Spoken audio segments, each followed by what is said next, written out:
Cooking मध्ये तुमचं स्वागत आहे। आज आपण मस्त छानपैकी नाश्ता बनवूया। आता मी बटाटे सोलून घेतले ते बघा, 3 मोठे बटाटे आणि एक छोटा आहे। आता याला आपण मोठे दाताने, नाहीतर मग हे त्याच्यापेक्षा छोटं आहे, जे तुम्हाला पाहिजे ते मी मोठ्याने किसते। पाण्यात ठेवलंय मी।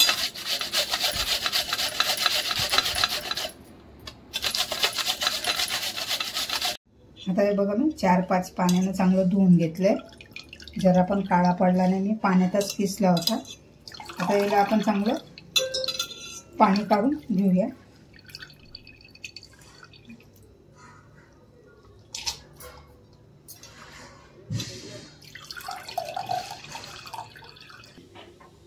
आता याच्यात आपण मीठ टाकूया, आधी चवीप्रमाणे टाकूया।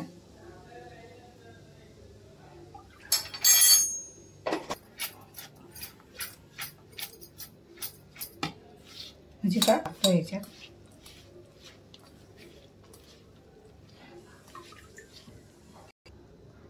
कांदा कापून घेतलाय मी बारीक, कांदा पण टाकते।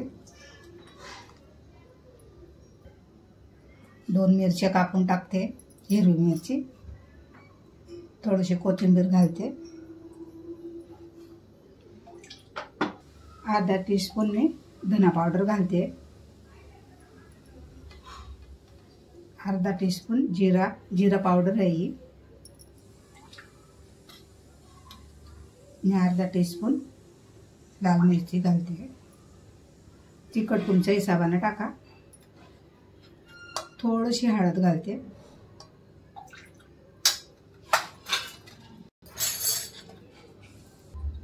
हिंग टाकते चिमूटभर, आणि थोडीशी चिली फ्लेक्स टाकते।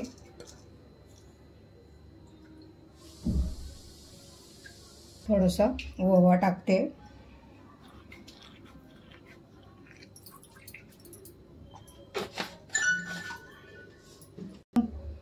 काली मिरीचा पावडर टाकूया।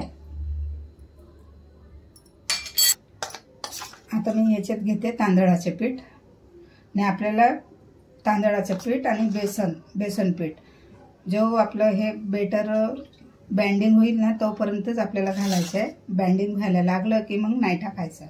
आता मी 4 चमचा बेसन पीठ घेतले, बेसन पीठ घालते। मी चाळून घेतले।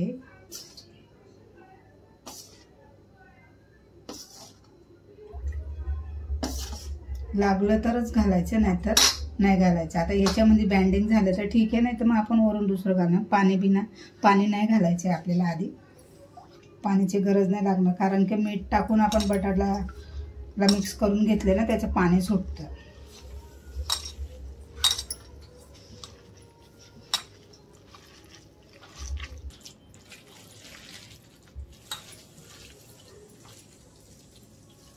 हे असं बघा, असं बँडिंग झालं पाहिजे, असं पसरलं पाहिजे तवामध्ये।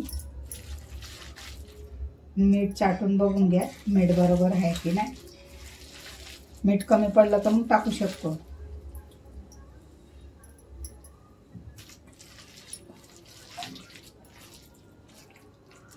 असं आपल्याला असं पसरायचं आहे। याला टाइम लागतो बनायला, पण छान बनतात।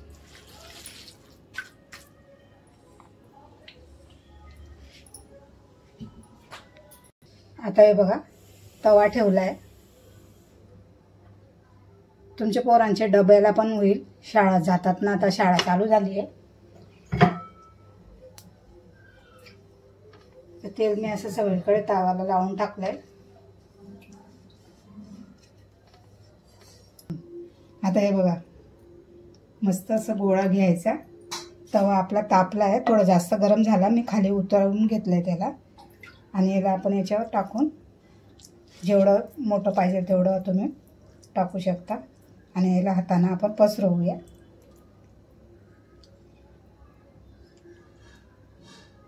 असं थोडं असं तेल सोडायचं आहे आपल्याला।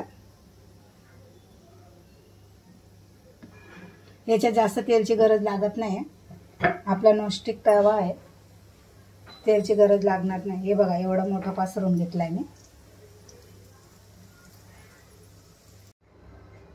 बघूया आता.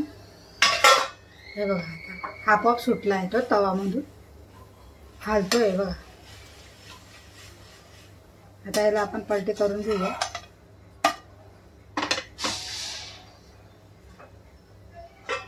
तेल टाकायचे असेल तर टाकू शकता. माझ्या तव्याला जास्त तेल लागत नाही.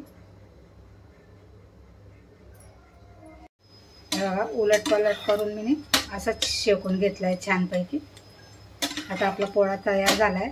आता काढून घेऊया.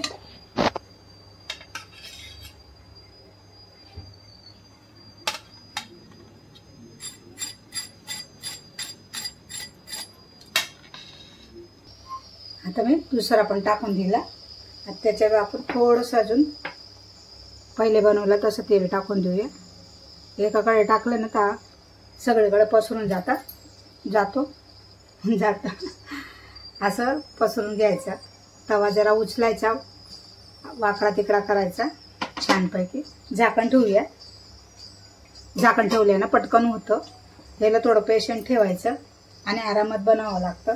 हे घाई गडबडीचं काम नाही आहे हे, नाही तर तुमचे पोळे आहेत ना कच्चेच राहून जाते. आजची आमची रेसिपी कशी वाटली मसाला बटाटा पोळा, तुम्ही पण नक्की ट्राय करून बघा कसे छान बनतात. तर एकदम क्रिस्पी झाली आहे छानपैकी. आणि चटणी आपली खोबऱ्याची चटणी आहे. आपण इडलीला बनवतो तशी चटणी बनवली आहे. त्याच्यासोबत छान लागते.